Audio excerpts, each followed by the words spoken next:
पुणे जिल्ह्यातील शिरूर तालुक्यातील एक नावाजलेला साखर कारखाना म्हणजे रावसाहेब दादा पवार घोडगंगा सहकारी साखर कारखाना भावरे। मात्र या कारखान्यावर ज्या माजी आमदारांची गेली अनेक दशके एक हाती सत्ता होती त्यांना तो गेली 2 वर्षापासून चालवणे न जमल्याने तो बंद आहे।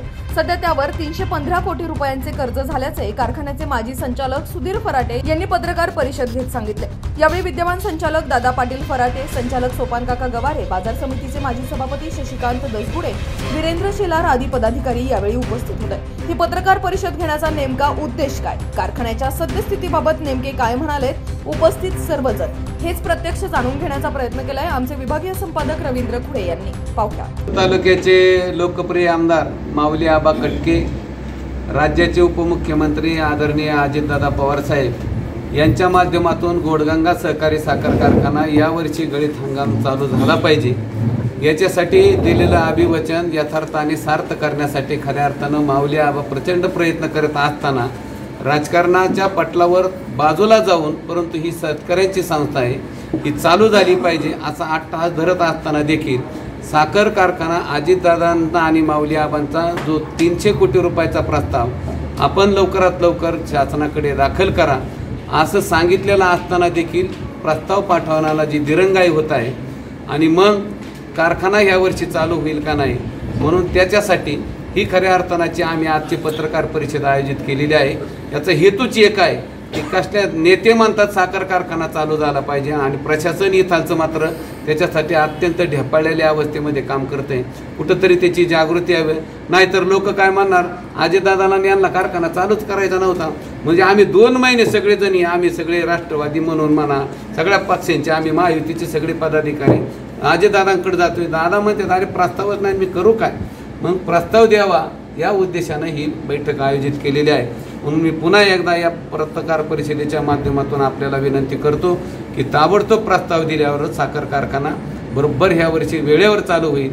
ही दादांची जी संकल्पना आहे ती निश्चित पूर्ण होईल। कसा द्या म्हणजे त्यांनी 300 कोटीचा प्रस्ताव दिला पाहिजे। आम्ही दादांना सांगितलंय बडीभर कष्ट झाली तरी चालत, काय करायचे तो तुम्हाला सगळा अधिकार आहे, चौकशी करायची ते चौकशी करा, परंतु हा तुम्ही दिलेला शब्द पाळायसाठी कारखाना चालू झाला पाहिजे एवढं आमचं प्रामाणिक मत आम्ही माऊली आबांजवळ बी म्हणलो आणि दादांच्या जवळ बी म्हणलो। आम्ही सगळं स्पष्ट आहे, आम्ही चौकशीला घाबरत नाही, आम्ही कशालाच नाही, आमचं काही विषयच येत नाही, परंतु ही संस्था चालू करायची का नाही करायची नेते मग त्यात आम्हाला मदत करायची आणि आपण जर प्रस्ताव देत नाही ह्याच्यात हेतू मात्र वेगळा दिसतोय म्हणूनची खऱ्या अर्थाने ती पत्रकार परिषद आहे, बाकी काय। नामदार अजितदादा पवार, राज्याचे उपमुख्यमंत्री सहकार मंत्री बाबासाहेब पाटील साहेब, तालुक्याचे आमदार माऊली आबा कटके आणि प्रशासकीय सर्व अधिकारी यांच्या समवेत 9 जानेवारी 2025 रोजी घोडगंगा कारखान्यासंदर्भात जी मीटिंग झाली होती त्या मीटिंगच्या अनुषंगाने घोडगंगावर नेमकं कर्ज किती, घोडगंगेची आजची परिस्थिती काय या दृष्टीने जी चर्चा झाली होती त्या चर्चेप्रमाणे त्या अहवालाप्रमाणे आज रोजी घोडगंगा म्हणजे 31 डिसेंबर 2024 अखेर जवळपास 315 कोटींचं कर्ज आणि देणं घोडगंगेवर आहे। तदनंतर स्वतः दादांनी अर्थसंकल्पातून 30 कोटीची मदत घोडगंगेला देणार हे कारखान्याचे चेअरमन तिथं उपस्थित असताना त्यांना प्रस्ताव द्यायला सांगितला, परंतु आजपर्यंत तो प्रस्ताव कारखान्याचे चेअरमन यांनी दिलेला नाही।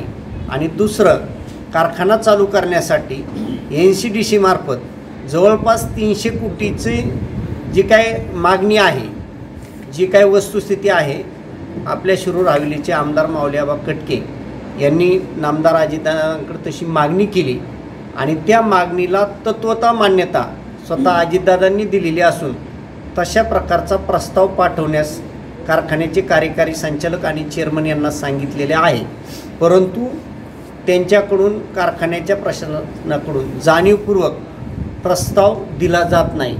त्यामध्ये निश्चितपणे त्यांच्या मनामध्ये कारखाना चालू करण्याबद्दलचे 1% भावना नाही हे ह्या सगळ्या प्रक्रियेतून दिसून येते।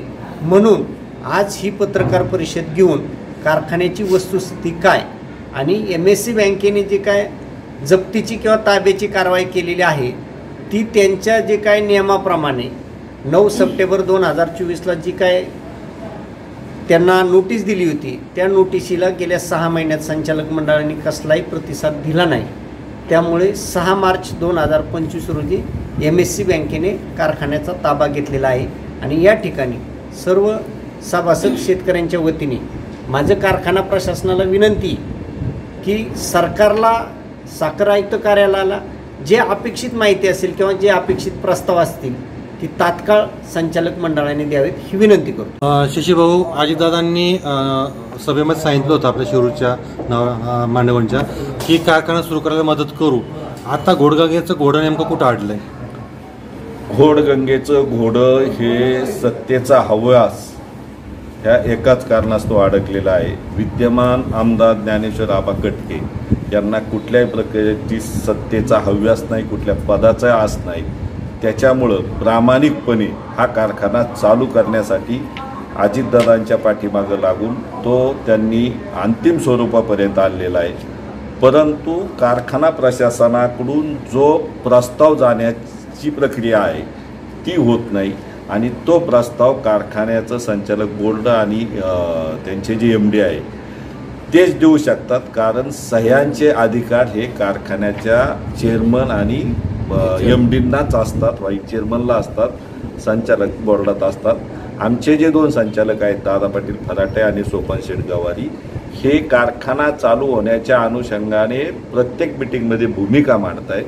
परंतु माजी आमदार अशोक बापू पवार आणि त्या मंडळींचं पहिल्यापासूनची भावना आहे की चालू चांगला असू नाही तर वाईट असू, पण त्यांच्या टाचेखाली आणि हाताखाली ठेवण्याच्या प्रवृत्तीमुळं त्यांना ती संस्थाच चालू करायची नाही. बंद पडलेला कारखाना असू द्या पण त्यांचा मुलगाच चेअरमन ठेवायचा आहे. मनात काळी भीती असल्यामुळं त्यांनी ते प्रस्ताव दाखल करत नाही, हे माझा त्यांच्यावर आरोप आहे. आपण शेठ, आत्ता जे कारखाना बंद आहे 2 वर्षापासून, शेतकऱ्यांचा ऊस नेमका गेला कुठं? काय तुमच्या शेतकरी म्हणून काय भावना आहेत? आत्ताच्या चालू हंगामामध्ये खऱ्या अर्थानं की आपला घोडगा कारखाना जर चालू असता सर्व सभांचा ऊस त्या घोडगा कारखान्याला गेला असता. पण अलीकडच्या श्रीगोंदा असेल, तिकडं पलीकडं आंबेगाव तालुका असेल, त्या सर्व कारखान्यांनी खऱ्या अर्थानं दादांनी सूचना केल्या. नावरेच्या सभेमध्येच दादांनी सांगितलं होतं की या वर्षी मिगळत आपण कारखाना घोडगा चालू करणार आणि ऊसही कोणाचा टिपून राहून देणार नाही, सर्व सभांचा ऊस त्या ठिकाणी नेला जाईल. त्या पद्धतीने दादांनी केलेलं नियोजन सुधीर भाऊ असेल, सर्वांना मग दौंड सोगरा असेल, इकडं पाटस असेल, तिकडं परत श्रीगोंदा टोळे असेल, आमच्या इकडं भीमाशंकर कारखाना आमच्या पट्ट्यामध्ये, परत त्या अनेक कारखान्याला ऊस देण्याचा प्रयत्न दादांच्या आणि आमदारांच्या माध्यमातून शेतकऱ्यांचा कुठं ऊसही राहिला नाही.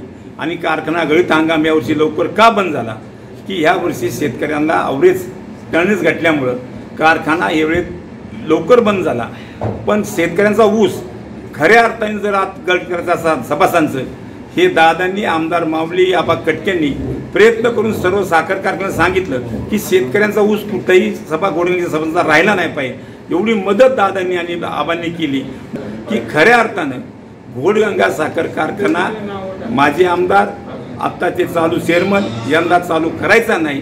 आमच्यासारख्या भावना आहे की शेतकऱ्यांचा हित आणि शेतकऱ्यांचा खरा साखर कारखाना घोडगंगा हा चालू झाला पाहिजे. या भावनेतून आम्ही त्यांच्या विरोधामध्ये गेलो.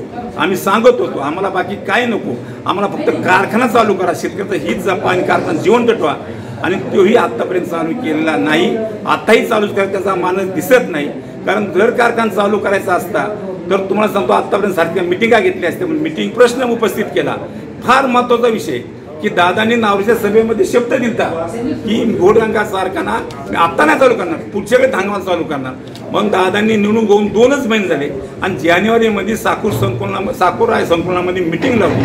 त्या मिटिंगला सहकार मंत्री असेल, आयुक्त असतील, सर्व अधिकारी होते आणि त्याच्यामध्ये सर्व जबाबदारी घेऊन माहिती घेतली आणि माहिती घेऊन दादांनी सांगितलं की कसल्या पद्धतीत मला कारखाना चालू करायचा आहे. पण आजही ते प्रस्ताव त्यांनी जे MD साहेब आणि संचालक बोर्डाने जे प्रस्ताव दिला आपल्याला कर्ज मागणीचे ते दिले नाहीत. म्हणून कारखाना आज तुम्ही सांगा, आज मार्च आहे, एप्रिल मे जूनला जर पैसे मिळाले तर कारखाना चालू होणार कसं काय? कारण कारखाना चालू करायला यंत्रणा 6 महिन्याच्या अगोदर लागते. नंतर मग शेतकऱ्यांचा या ठिकाणी आता तांत्रिक बाजूंचा काही आधार घेत आहेत. ते ज्यावेळेस द्यायला पाहिजे होता त्यावेळेस दिलेला नाही. परंतु आता मार्चंटचं वगैरे कारण सांगतायत. परंतु त्या ठिकाणी जर संचालक मंडळाकडनं प्रस्तावच आला नाही तर राज्य सरकार नामदार अजितदादांच्या माध्यमातून, मुख्यमंत्री साहेब फडणवीस साहेब यांच्या माध्यमातून आणि दुसरे उपमुख्यमंत्री शिंदे साहेब यांच्या माध्यमातून आणि शिरूर हवेलीचे आमदार माऊली आबा कटके यांच्या माध्यमातून निश्चित पुढील योग्य ती कारवाई होऊन या ठिकाणी कारखाना चालू करण्याच्या दृष्टीने भूमिका घेतली जाईल अशी आमच्यासारख्यांना पण खात्री सुधीर आहे. भाऊ, एक प्रश्न असा आहे की 315 कोटींचं तुम्ही आता कोणत्या समितीचं आकडा सांगितलं, त्यांनी ऑडिट केलंय, काय केलंय, अधिकृत आकडा येतो तो काय तुमचा आपल्या मनाचा नाही. परंतु प्रश्न असा निर्माण होतो की कारखाना सुरू करण्यासाठी सरकार देऊन कर्ज देणार तरी किती? 315 कोटीचं किती आहे तुम्हाला? एवढंच शासन देऊ शकतं का? नाही, त्याच्यामध्ये NCDC ही सहकारी साखर कारखानदारीसाठीची नॅशनल लेवलची संस्था आहे. त्या ठिकाणी ती संस्था 8% व्याजदराने साखर कारखान्यांना कर्ज पुरवठा करते आणि त्यांचं महत्त्वाचं एक त्याच्यामध्ये हे असतं 2 वर्षाचं मॉरेटोरियम पिरियड, म्हणजे 2 वर्षे हप्ता द्यायचा नाही, फक्त त्या रकमेचं व्याज द्यायचं.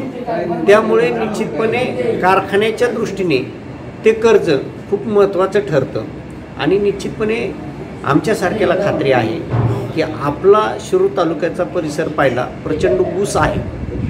20 किलोमीटरच्या त्रिज्येमध्ये ऊस आहे. आपल्याकडे सगळे कुशल कामगार आहेत. त्याचबरोबर एक चांगला रिकव्हरीचा ऊस आपल्या परिसरात पिकतो. निश्चितपणे सरकार स्वतः अजितदादांनी मी तुम्हाला आधी सांगितल्याप्रमाणे तत्वतः 350 कोटी रुपये घोडंगेला देण्यास मान्यता दिलेली आहे. ओरली मान्यता झालेली आहे. फक्त कायदेशीर प्रक्रियेमध्ये तो प्रस्ताव त्या कमिटीपर्यंत येणं गरजेचं आहे. कारण की सहकार मंत्री बाबासाहेब पाटील हे राष्ट्रवादी काँग्रेस पार्टीचे सहकार मंत्री आहेत आणि सहकार मंत्र्यांच्या अध्यक्षतेखालची कमिटीच त्या ठिकाणी ते प्रस्ताव मान्य करत असते. त्यामुळे त्याच्यामध्ये निश्चित कोणतीही अडचण येणार नाही आणि निश्चितपणे चांगल्या पद्धतीने कारखाना चालू झाला पाहिजे ही आमची सगळ्यांची भूमिका आहे.